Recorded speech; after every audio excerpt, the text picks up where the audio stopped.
Pankaj education point में आपका स्वागत है। यूपी बोर्ड सीरीज़ के इस वीडियो में मैं एक और इम्पॉर्टेंट स्टैंजा लेकर के आया हूँ। इसमें हम स्टैंजा का अर्थ समझेंगे और उसका एक्सप्लेनेशन देखेंगे। ये जो स्टैंजा है ये character of a happy life poem से लिया गया है और बहुत ही इम्पॉर्टेंट स्टैंजा है। मतलब इस पूरी पोएम में सबसे ज़्यादा इम्पॉर्टेंट स्टैंजा जे वाला है और यूपी बोर्ड एग्ज़ाम में ये कई बार पूछा गया है। तो ये बहुत ही इंपॉर्टेंट स्टैंजा है। इसको अच्छी तरीके से समझेंगे और इसका एक्सप्लेनेशन भी अच्छी तरीके से देखेंगे। खास करके इसका एनबी जो बहुत इंपॉर्टेंट है अच्छी तरीके से समझेंगे कि कैसे इसमें क्या करना है। तो आइए सबसे पहले हम इसका अर्थ देखते हैं। This man is free from servile binds of hope to rise or fear to fall, lord of himself though not of lands and having nothing he है। अब देखिए इसका अर्थ समझिए। This man is free from servile bands. ये जो लिखा है सर्वाइल बैंड्स, तो सर्वाइल बैंड्स का मतलब होता है दासता के बंधन, गुलामी कह सकते हैं। मतलब इस प्रकार का जो व्यक्ति होता है, किस प्रकार का व्यक्ति, मतलब जो प्रसन्न व्यक्ति होता है वह दासता के बंधनों से मुक्त होता है, आज़ाद होता है, गुलामी के बंधनों से मुक्त होता है। कहने का मतलब वो स्वतंत्र प्रकृति का व्यक्ति होता है।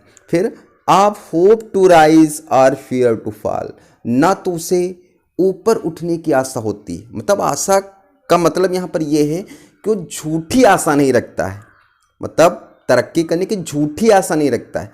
आर फियर टू फॉल, और ना तो असफल होने का उसे डर होता है। कहने का मतलब ये है कि सफलता और असफलता उसके लिए दोनों एक जैसे होते हैं।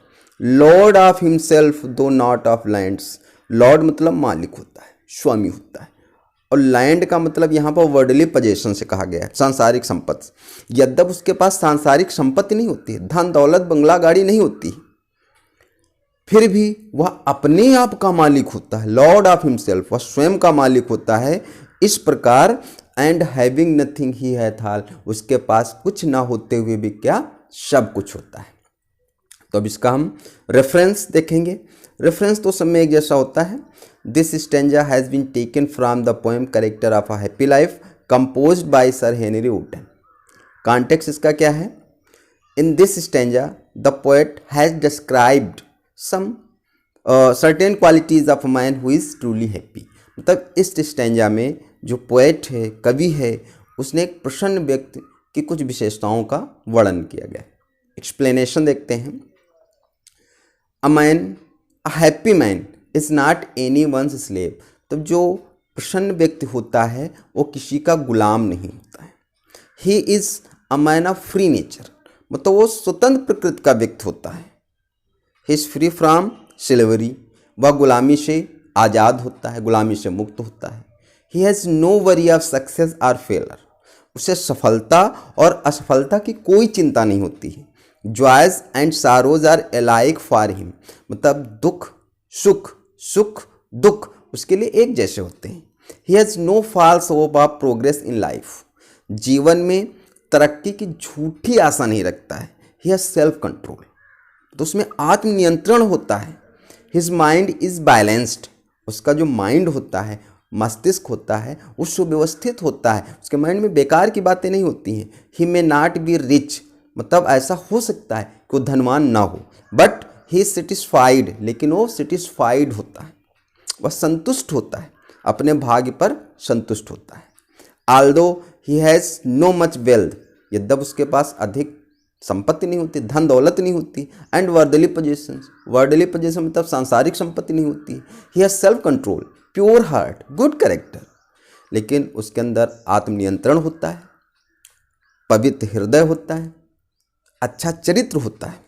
मतलब उसके पास सांसारिक संपत्ति नहीं, घर बंगला गाड़ी जमीन जायदाद ये सब नहीं उसके पास, लेकिन उसका हृदय क्या है? पवित्र है, मन में किसी प्रकार की कोई बुराई नहीं है, उसका चरित्र स्वच्छ है, अच्छा है, उसके अंदर सेल्फ कंट्रोल है, आत्मनियंत्रण है। In this way he has no worldly possessions, इस प्रकार उसके पास कोई सांसारिक संपत्ति नहीं है, but having moral qualities he has all, लेकिन नैतिक विशेषताओं को रखते हुए उसके पास सब कुछ है। उसके अंदर नैतिक विशेषताएं हैं, मोरल क्वालिटीज़ है, और यही उसका सब कुछ है। Moral qualities are the true treasure of a man. ये कहा गया है कि जो मोरल क्वालिटीज़ होती हैं, नैतिक विशेषताएं होती हैं, वो किसी व्यक्ति का सच्चा खजाना है। यही उसका खजाना है, यही उसकी ज़मीन जायदाद, यही उसकी धन दौलत है। इट इज़ सेड, ऐसा कहा जाता है, if money is last nothing is last. ये कहावत है, if money is last nothing is last. यह धन हानि होती है, धन चला जाता है तो कुछ भी नहीं खोता है, कुछ भी नहीं जाता है। इफ़ हेल्थ इज़ लॉस्ट, और यदि स्वास्थ्य चला जाता है, समथिंग इज़ लॉस्ट, तो हमारा कुछ चला जाता है।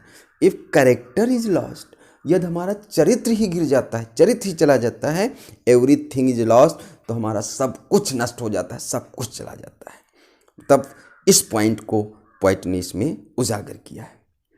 अब NB कमेंट देखते हैं। फर्स्ट पॉइंट यहाँ पर है, in the line having nothing he hath all, there is a proper use of oxymoron. Oxymoron figure of speech का यहाँ पर यूज़ किया गया है, क्योंकि ऑक्सीमोरॉन में क्या होता है कि टू अपोजिट क्वालिटीज साथ साथ चलते हैं। यहाँ पर देखिए नथिंग और ऑल टू अपोजिट क्वालिटीज हैं, वो साथ साथ चल रहे हैं, तो यहाँ पर ऑक्सीमोरॉन का उसने बहुत अच्छी तरीके से यूज़ किया है। नेक्स्ट है, the rhyme scheme of the stanza is ABAB। ये राइम स्कीम है, तो इसमें जितने भी स्टेंजा है सभी की स्कीम ABAB है। तो आशा करता हूँ ये स्टेंजा लोगों की समझ में आया होगा अच्छी तरीके से, और इसको कई बार देखिए, बहुत इंपॉर्टेंट स्टेंजा है और थोड़ी इसमें मोरल मैसेज भी मिल रहा है। इसको अच्छे से तैयार करिए। ठीक है, मिलते हैं अगले वीडियो में एक नया स्टेंजा लेकर के। थैंक्स।